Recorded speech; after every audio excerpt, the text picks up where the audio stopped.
unconscious to the content surrounded us. They confined us to the grind and it grounded us, hounded us, dogged us out, our stomachs growled. We are culture cage birds, that's proud as fuck. Well, if our days are numbered, they count them up. Shorties with FBs on their waist like a come up. Never know where death may be coming from. Cause between 5-0s and 5-0s, survivals, worth doing to me. We is like 5-0, my heart soars, but shit, we ain't got no ostrich. I mean, ostracized, hell, hostage. A hostel where we jostle, not to wind up in a grave or in a cage or in a hospital. Pain and obstacles got my brain cold. I can sat in the rain, and ain't too many popsicles. But we the men in the mirror, take a look, oh Lord, it's just a reflection of this cold, cold world. So cold, so cold. I got ice in my veins, living in survival. So cold, so cold. Salt in my tears, I don't think that I can cry before. See shorties run through the hood, spit a fire like spark plug. Trying to tumble through these old center blocks, rumbling, bumbling, stomach, Chris Berman, they shot. Not knowing that time it never was, but that was not gunshots. They jump knock out in a concrete ring, corded out by yellow ropes, by yellow folks they sing. Sad notes they scream for these black butterflies. I swear it hurt like mother seeing a black woman cry. Tears falling from my eyes down, screaming like Hulu. Last memories of them loving on YouTube. Either dead or be courtside in a jumpsuit with a quarter pointed PD railroad in the choo-choo. I fear for the future. Nobody respect the one who took the sure shot. No, they only respect shooters. See, drilling left a hole in the burying the sin. So what did you see that rolls in the concrete? You just might be a man to understand it. It's so cold, so cold. I got ice in my veins, living in survival. Yeah, it's so cold, so cold. Yeah. They done salted my tears. They done salted my tears. So cold, so cold. I got ice in my veins, living in survival mode. Yeah, it's so cold, so cold. They done salted my tears. I don't think I can cry no more. Yeah, yeah. I want to welcome y'all to Rhythmic Rooms. I am Miss Celine, and with me is my band, Royal Family. I want to welcome y'all to House of Hope tonight. I appreciate every face that I see. I'm just going to take y'all on a little ride with us. Take you on this healing journey. Show you a few things. Take you through the pain. Show you what it feels like to sit in the pain. And hopefully by the end of this, we can try to help us get out of the pain.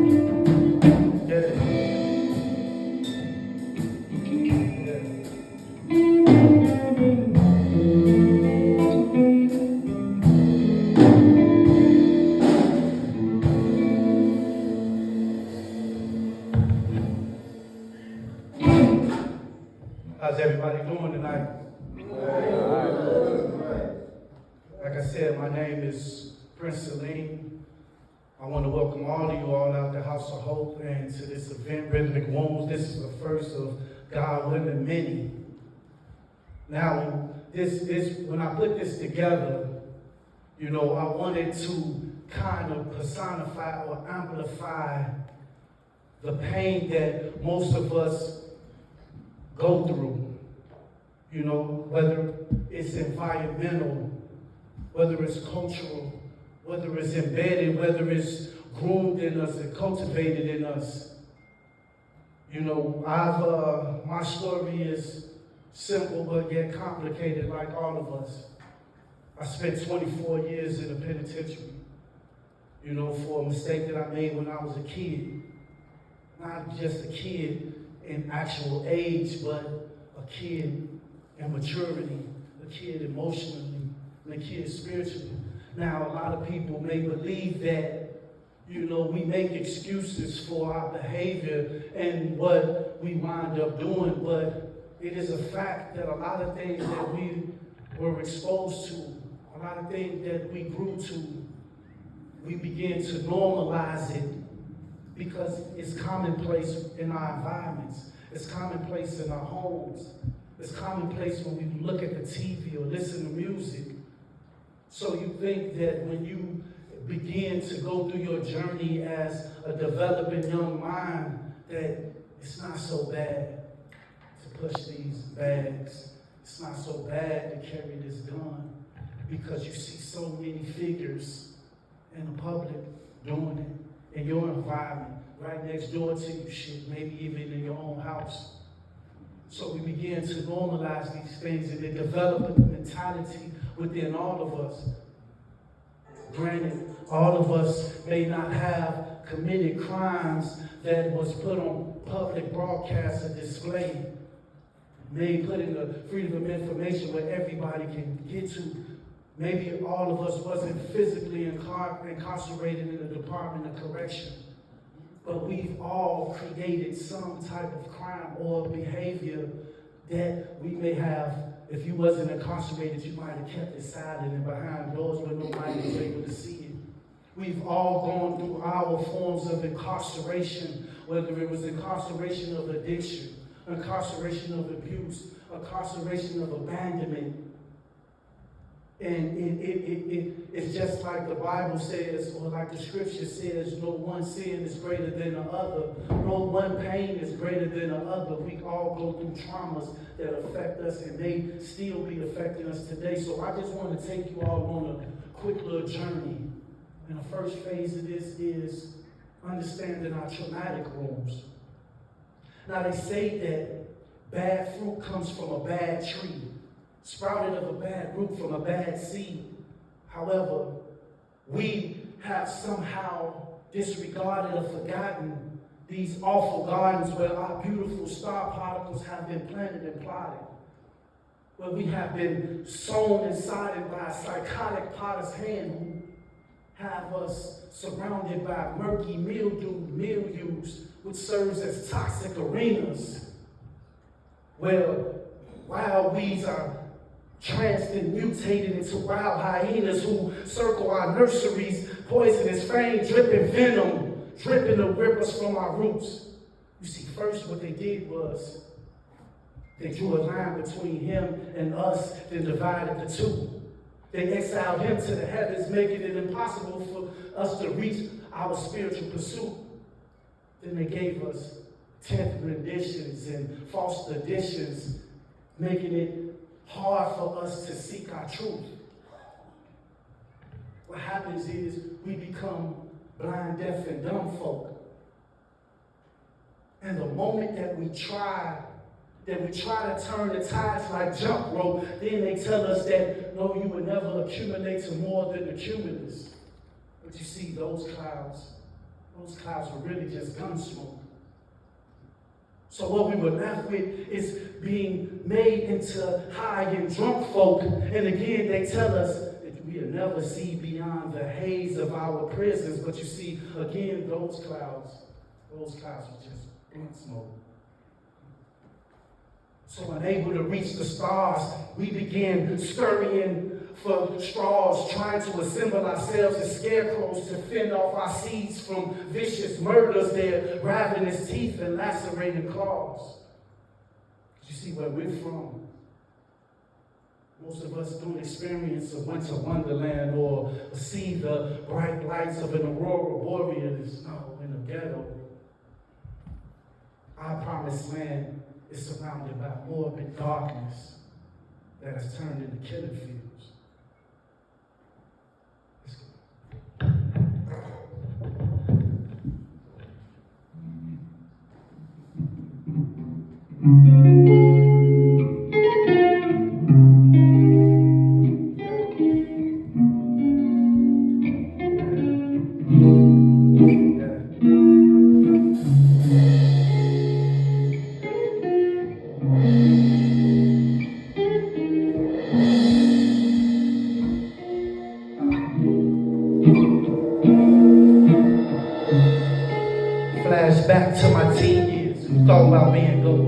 hard enough just being kids, notorious.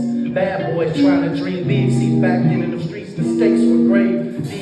Wayne was slain at the park at 15. And Magic was shot off their handlebars. When he seen his, they put it on our heads like Kangos. That we can't go farther than the clouds. But them clouds were just train smoke.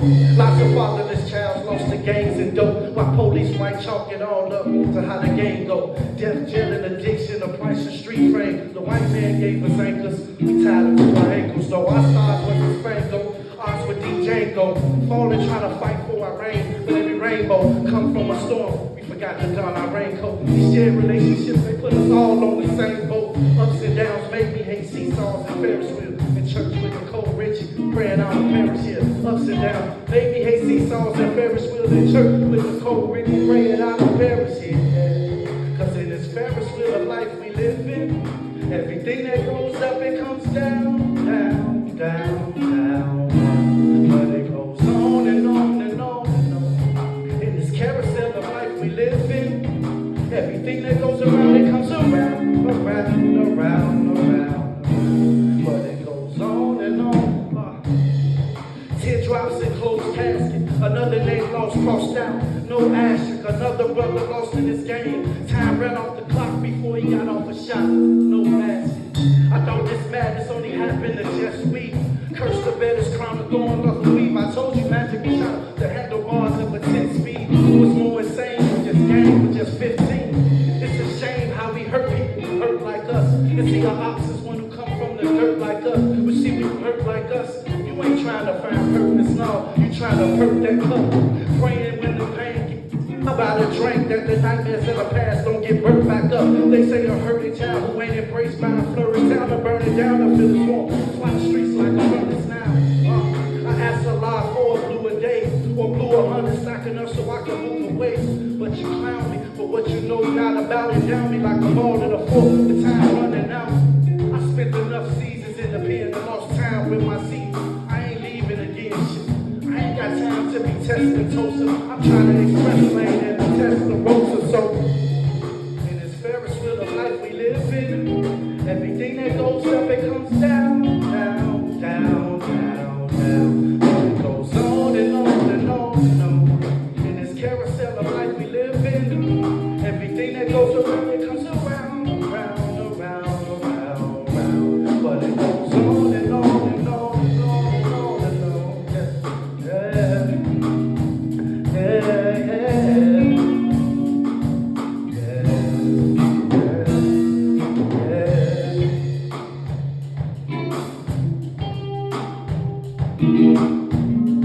I know it's somebody out there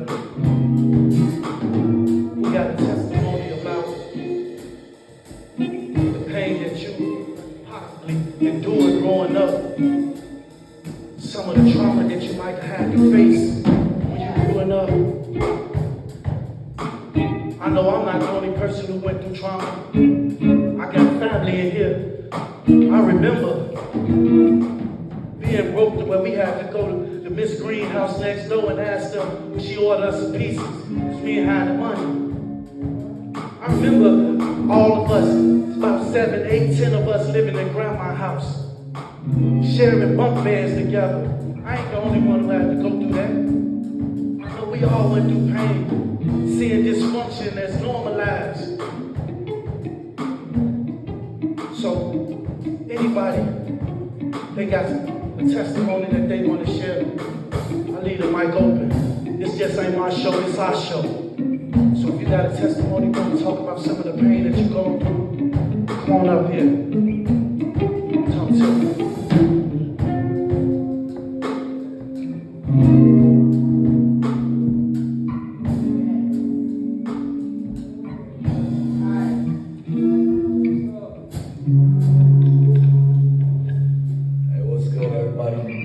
Hope y'all enjoying yourselves tonight. I ain't as deep as my brother here, you know what I'm saying, but I do got some pain, you know what I'm saying, I've been through, you know, that I'm overcoming still, you know, it's going to be a continuous fight. I've been incarcerated now for going on 14 years. Got locked up when I was 19 years old. Like he said, you know, just like most people here, you know, I made some mistakes when I was younger. So let me start from the beginning, right? I grew up at Maryville Academy back in the early 90s, late 90s. You know, it was one of the worst group homes that anybody could, you know, grow up in. You know, kids was getting killed, molested, or whatnot. You know, I got taken away from my family, you know, at 2 years old. Into a family that, you know, foster parents, you know, who beat me. You know what I'm saying? I got molested by my older brother. You know, it's a lot of pain, you know, but at the same time, you know, I passed over the finals. It's how we overcome, you know. Say that. Every day, you know, we just strive to be better, you know, and make sure that, you know, the people who we love and care about, which is community, you know, doesn't go through the same thing that we've been through. You know, it starts with you. Change always starts with you. I learned that. Right now, you know, I'm currently, you know, to overcome what I've done to give back to the community. I'm becoming an entrepreneur. You know, I'm a striving entrepreneur right now. You know, I'm a visionary, and I'm at the Peoria ATC, and I'm looking to start something for us. You know, to kind of give back to the community. So, you know, us fellas at the Peoria ATC, we do a lot for the community right now as far as volunteering and stuff like that. Sometimes I don't think, you know, we get the notable love that, you know, that we should have for some of the things that we do. You know, right now, everywhere I look, it's always, you know, a roadblock, you know, we being ostracized or whatnot. And who better to build a community than the ones who put pain and hurt into it? You know what I mean? Who better to end the cycle? So at the end of the day, you know, me and my brothers, you know, we talk about it. You know, I was in prison, and I used to see some brothers, you know, they done killed somebody, beat somebody, you know, raped, whatever. You know what I'm saying? And they sit there and they worry about commissary, phones, and stuff like that, not understanding that you left people in the past. You left people, some angry individuals in the past, man. You know, I just saw a situation today, you know, and you know, it really hurt me. Like I really felt, you know, about my wife's pain. You know what I'm saying? Like I really did, and I understand that it's a process, you know, it's a grieving process. Everybody grieves differently. You don't ever know how you're going to act when in a certain situation. And I saw her, you know, hurt, scared, you know, and she, you know, I thought she was, you know, it was something that she was ready for to get over, but she really wasn't. And that's something that, you know, we have to think about as individuals. You know, she lost her brother. And still after 20-something years, there's still pain, there's still grief. Like at the end of the day, we ain't sitting there in prison. Like I said, we worry about commissary, the phones and stuff like that. When our next meal is, you know, who gonna come back with the next order, you know, when the next order is, you know, getting high. And there's people out there really suffering. You know, at the end of the day, too, man, you know, the community has to understand that a lot of us are just like y'all. We dealt with our pain in the wrong way. You know, a lot of times, this is what we're here for. A lot of times, we dealt with our pain in the wrong way. And sometimes, you know, we're looking for a better way. And sometimes, what I hear the most is, this is all I know. You know what I mean? This is what my mama did, my daddy did, you know what I'm saying? Like, sometimes, you know, we try to get to know something else. And sometimes we need the people who haven't been, you know, through some of the things that we've been through, trying to open up doors. I've been in an ATC center for 2 months. You know, I had a situation where I had left and came back, but I've been there for 2 months and I've been looking for employment. And the same community that I volunteer for, you know, that I'm trying to help build, the community that I help and care about, it's been so hard to get employment. You know, We have nobody there at the ATC Center going around advocating for us. Trying to say, okay, we have these guys at the ATC Center, they're looking for jobs, they're willing to work, they want to work. We have nobody doing that for us. But we still here, we come here every day. We try and build things, and there's a gap. I'm looking at everybody that's here right now, and most of us are people at the ATC Center.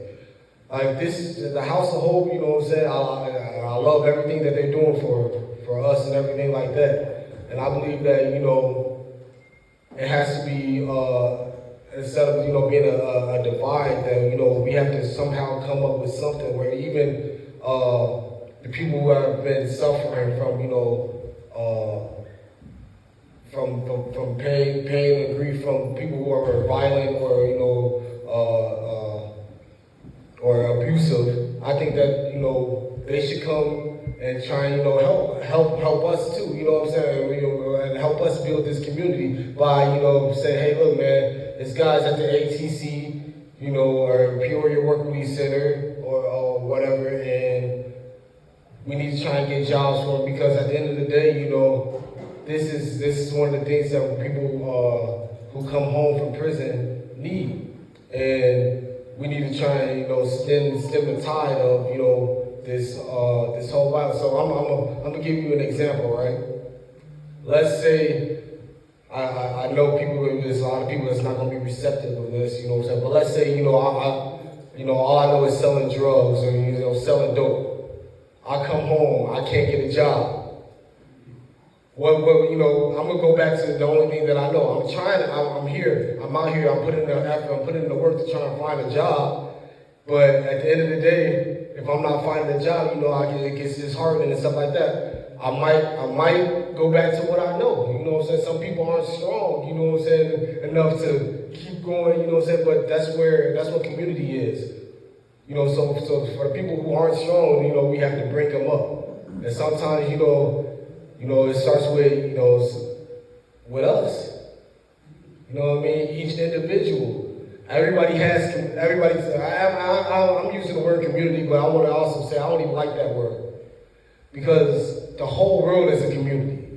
The whole world. There's not segments of, LG, the LBGTQ, huh?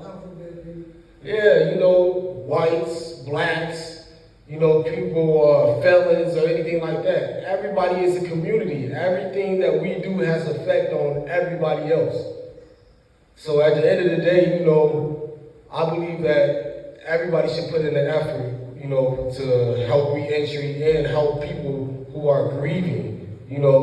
Like if some of my brothers here, I want to try and get something started where, some of my brothers here it doesn't have to be the same people that, that done acts of violence or crimes against, but, make a video, apologetic, and show them that they actually care, because we're not being heard. You're going on about your life, and somebody might be watching your outdate, watching to see, how you move or anything like that. You never know. And then for people who have suffered, to put a video and let these people know what y'all pain are, what your pain is.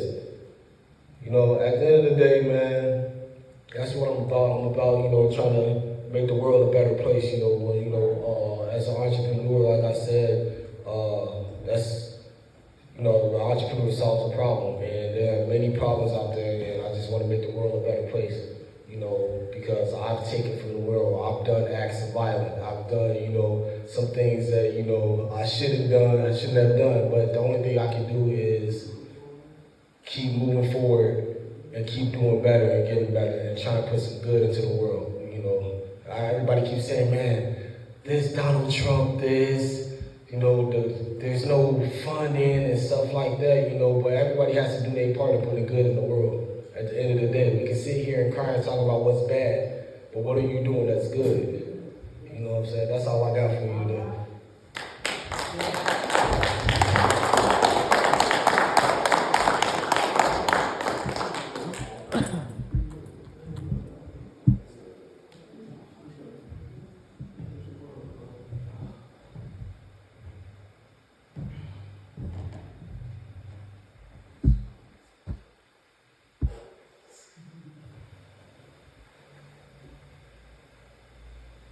As I stand here in this iron coffin, my mind on the moon out loud in the chalk, in a dead headspace. I have thoughts which I carry on, making it hard for my brain to be able to carry this baggage. I'm becoming a real head case. I'm in my three-cornered room, staring out an iron bird cage, parroting melodies past anti-meridium. The regrettable felonies stay on replay as I try to canopy my sanity, which is hanging on by a real thin filament. The thoughts of serving this sentence is beginning to rent tenement in my head. And I'm secretly having a sentiment of, what if I was just dead? But there are a couple of factors that prevent me from actually realizing this idea, like, what would suicide do to the lives of Amari and Shai? The second factor is, truthfully, I'm just too scared. I be thinking, like, what if I just game-overed off a 9 gallery and landed head first but didn't die? I'd be subjected to life of invalidency in the penitentiary, and if by chance I was to get an appeal or maybe through some legislative repeal, I'll spend a lifetime with no doubt, no marital intimacy. What would happen is I suggest my tribe and my family to be in my ambulatory aid. So I guess all I can do now is just gaze out to these graves and to this nothingness and cry. First time in my life, I'm truly afraid. Explain. No. Hey man, hit that joint you hit for us last night, my dude. Okay. Let me see. Let me see.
Many dudes that I knew in my crew had big dreams. I wanted to be a hooper.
done anything, never called the cops.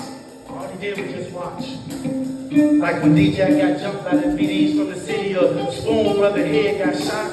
The old man peeped it all clear, but he never interfered. Then one day we decided to throw a block party, and the neighbors who didn't want to attend, we would deliver plates to their crib. So as I approached the old man's porch, his screen door perched in a strong raspy swing tang came. Come draw with me for a spell, young. So I took root in an old wooden chair that sat across from his lazy boy. Then he looked out the window and he eased into his seat. He fired up a Newport, poured himself a splash of Canadian Reserve, and he spoke these words. He said, "You grown. I can't tell you what to do. I can't pour into you some pearls of wisdom, and it's up to you if you can choose if it's something you want to use. Now, you and your folk out there, y'all are antagonizing a hungry monster with an insatiable appetite. Y'all hurling rocks at this Leviathan, not realizing that you standing on the beast's tongue. Me, being young-minded, I tried to interject, but old school Smooth cut me off at the neck. He said, hey, God gave you 2 eyes, 2 ears, and 1 mouth. That way you can pay attention, listen more, and talk less. Now, I know I might look like some gray-haired old man who you think can relate to your struggle, but you can rest assured that you or your generations or the ones before that invented the hustle. See, I rumbled these jungles, boy, before you was a bundle of joy slumbering in your mama's bosom. What was, is, and forever will be. But it's your decision whether you want to extend your life or leave it cut short like sawdust. So it's up to you to decide with the quickness whether you want to be one of the ones who make it out or become another statistic. Somewhere tooting lines, or somewhere laid supine with a hole in your mind, or someplace where you wind up confined till as old as I am. You think I'm playing? Suddenly this old man, he hiked up one of the legs of his pants and he showed me his house arrest, man. He said this came with 20 years cold, 3 years of parole, stress, loneliness, a receding hairline, and having to start my life all over again. Oh, I see you watching me. You think this can't be your fate? Well, y'all keep throwing rocks at this cell, and I guarantee you you're gonna build for yourself a hard, stony jail. So, I listened to what he had to say. Got up, showed the old man some love, and I bailed. 2.5 decades later, I'm telling you this story that I wrote on loose leaf paper from this stony jail that I built for myself. About the day back then when I ain't listened to this old man who warned me about throwing rocks at the pig.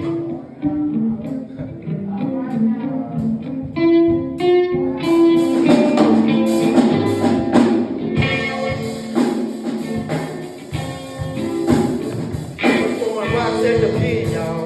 Yeah, yeah. Throwing rocks at the pig.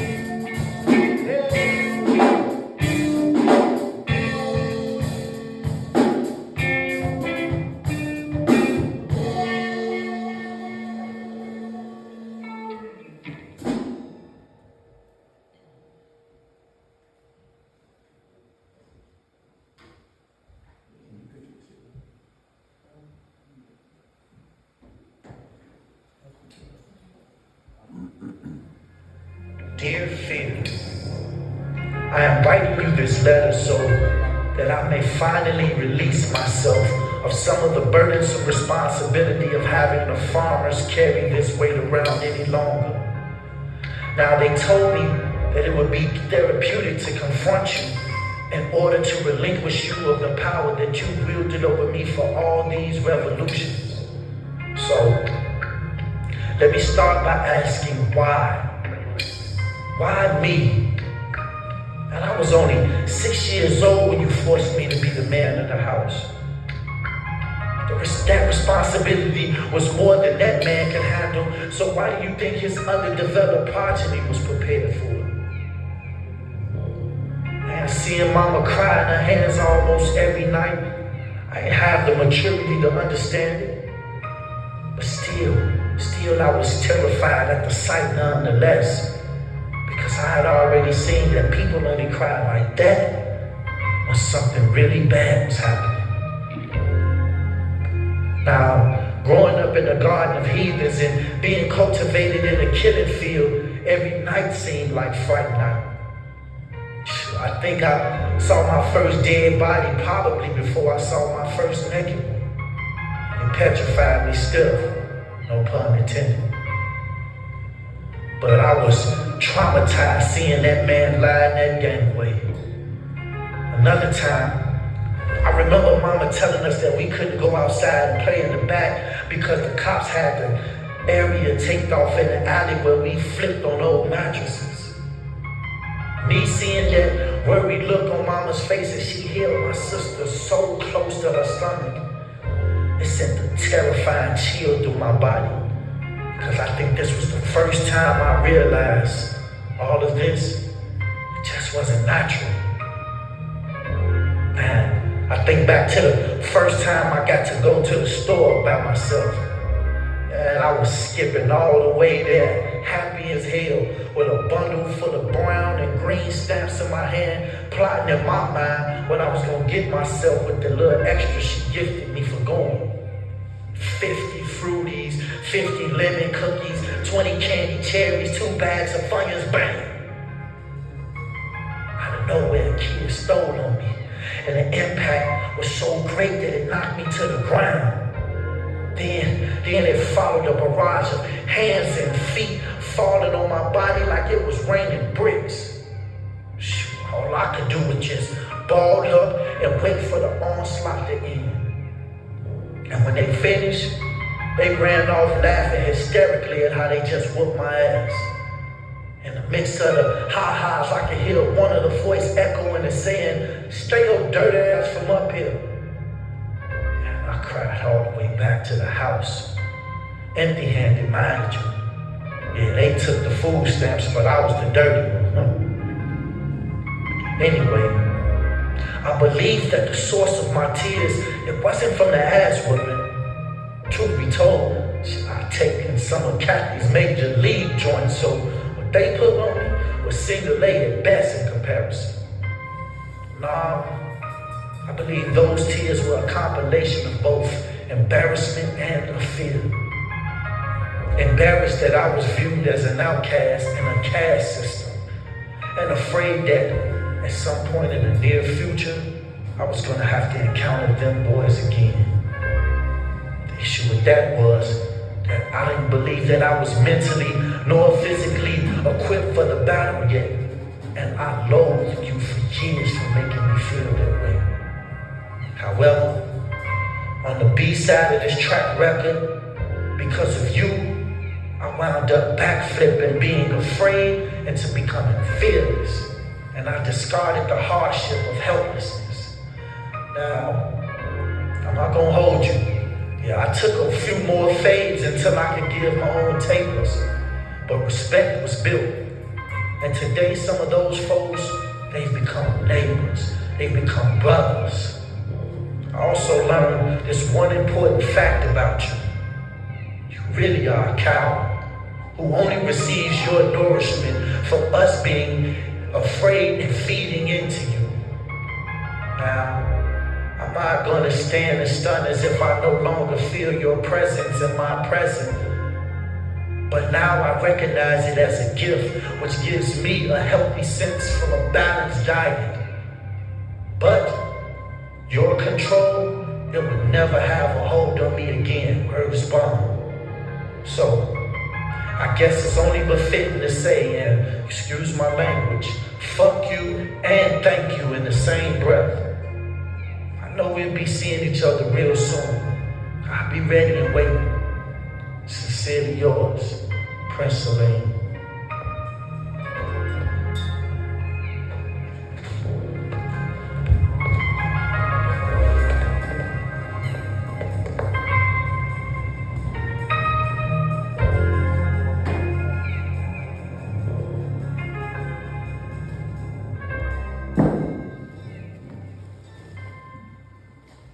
Sitting in that cage, year 1, year 2, year 5, year 10. You never understand the pain. I think the first couple of years that I was in prison, I was so numb. I didn't feel anything. And in the first couple of years, I tried not to feel anything. I drank that rock gut, smoked joints, just to cloud my mind for having to face the reality that these people just put on me. Facing not being able to, not having to face reality of the pain that I just caused somebody's family.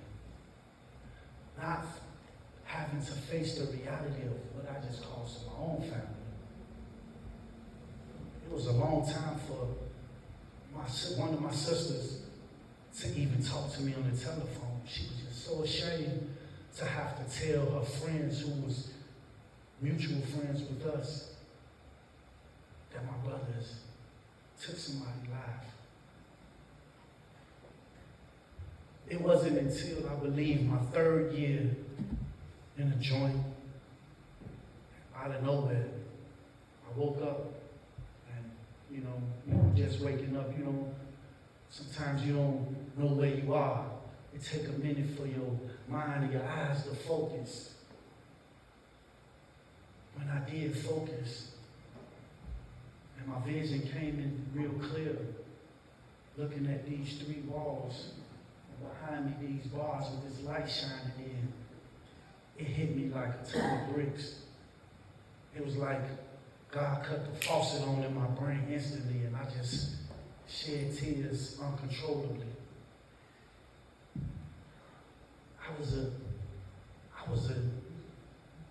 5 years ago, I had promise in basketball. Could have went to college and played ball.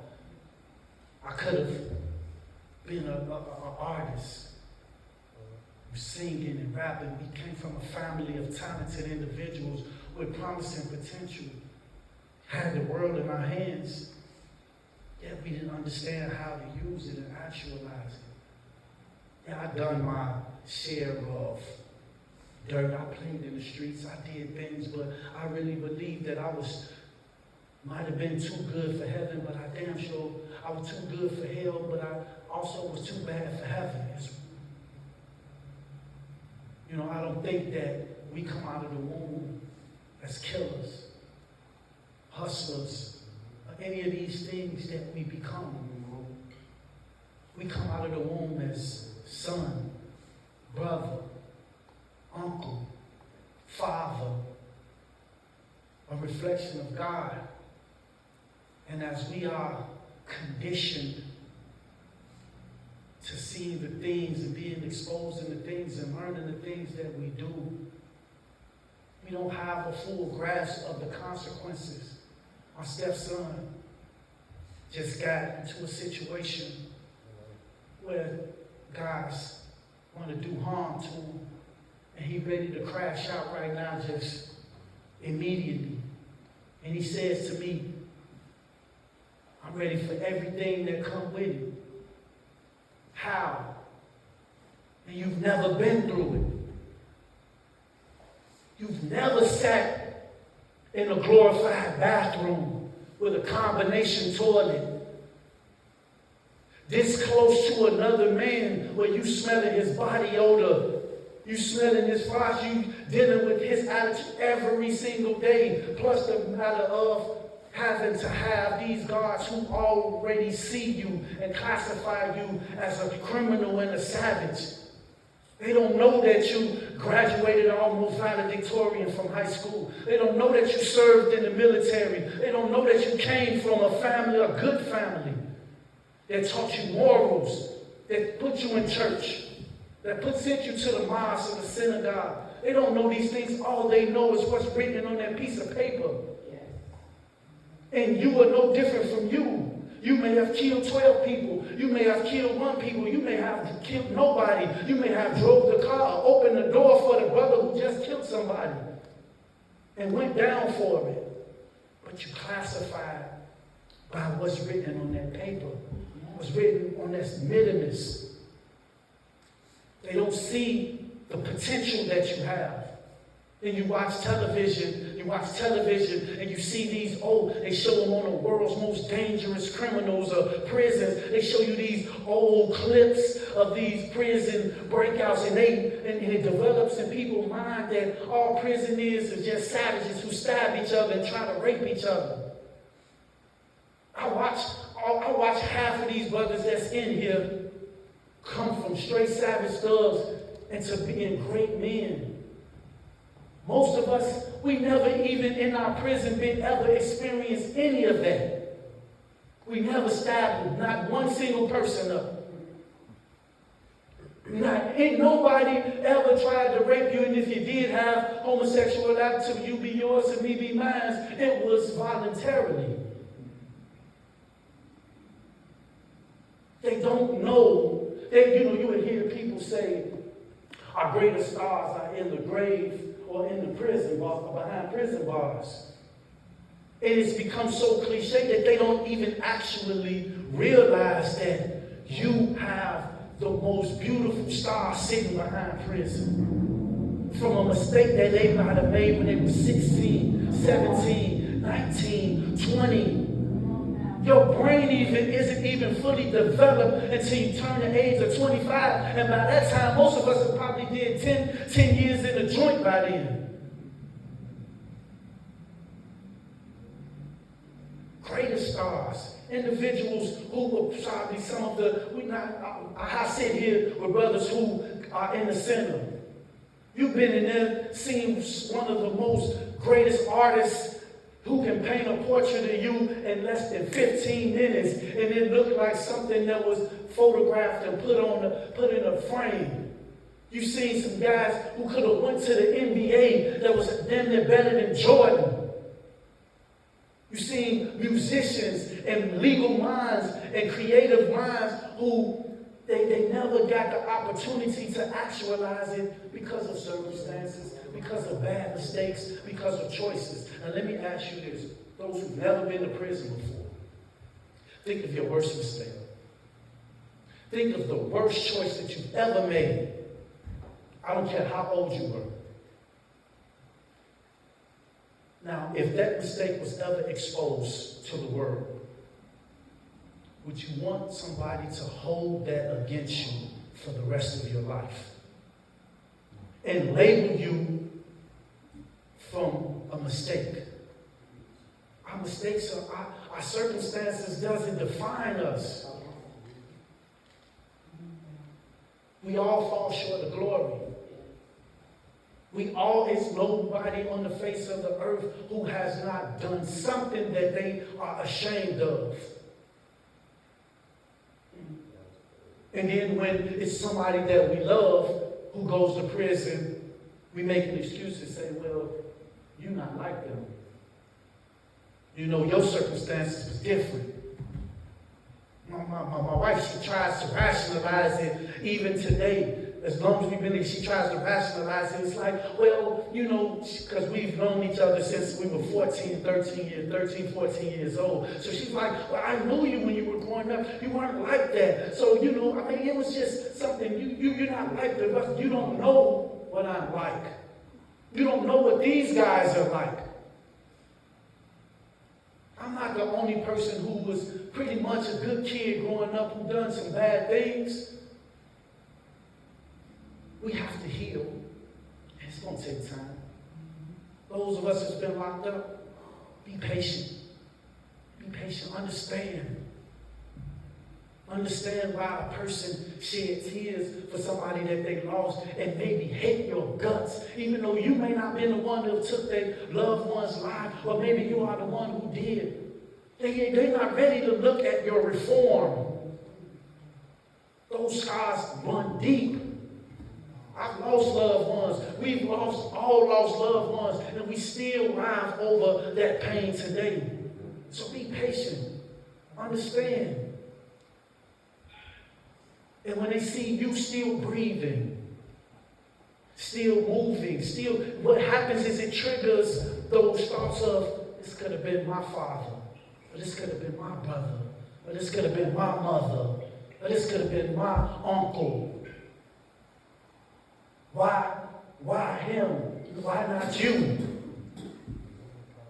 So let's understand why they go through, why they feel the pain. Let's be compassionate. You can't change anyone.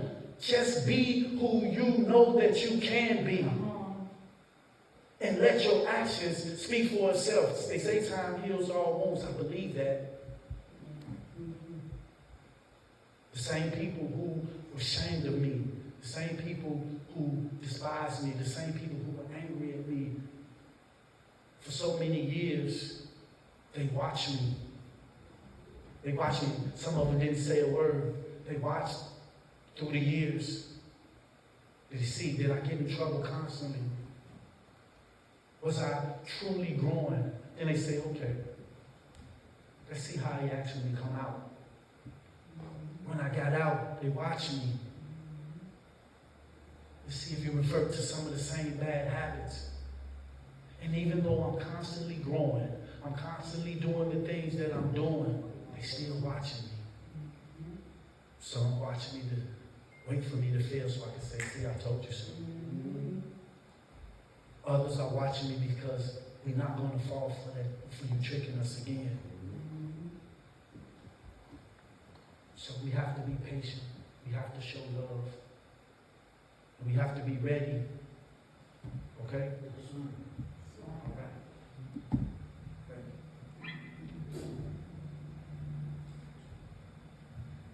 I want to thank God for putting me in a position to go through the trials that I went through, to sit in that hill so that it would clear and clean off all of that dross that was on me, so I can tap back into that boy that my mama said that I would be one day.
All the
yourself a round of applause.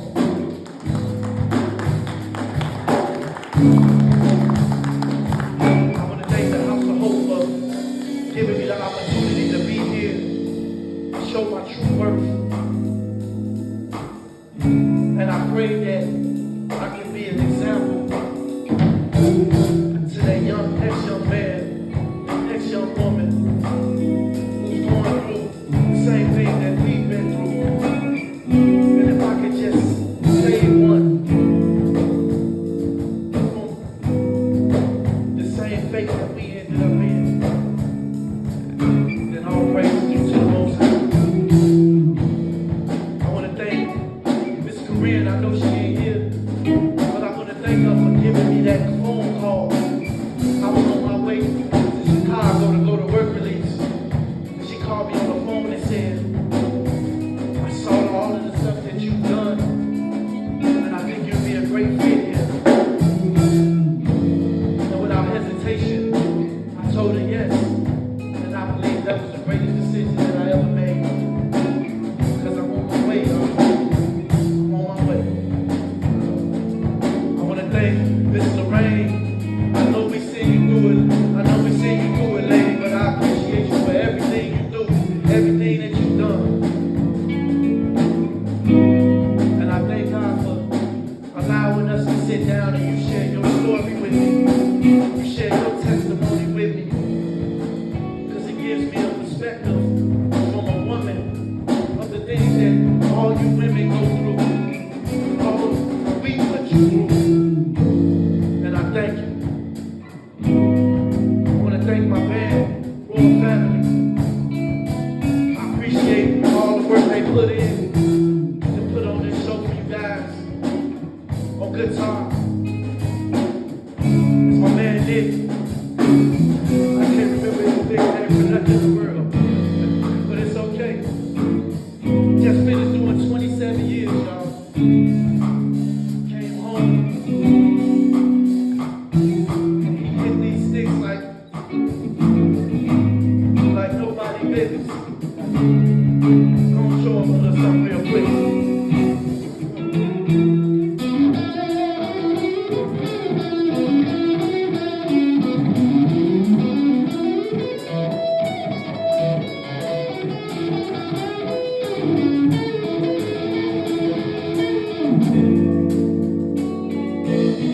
On drums,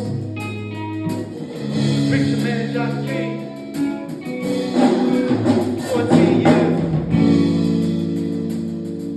Came out, dedicated life to the church. Master drummer. Gonna give it to him one time, preacher.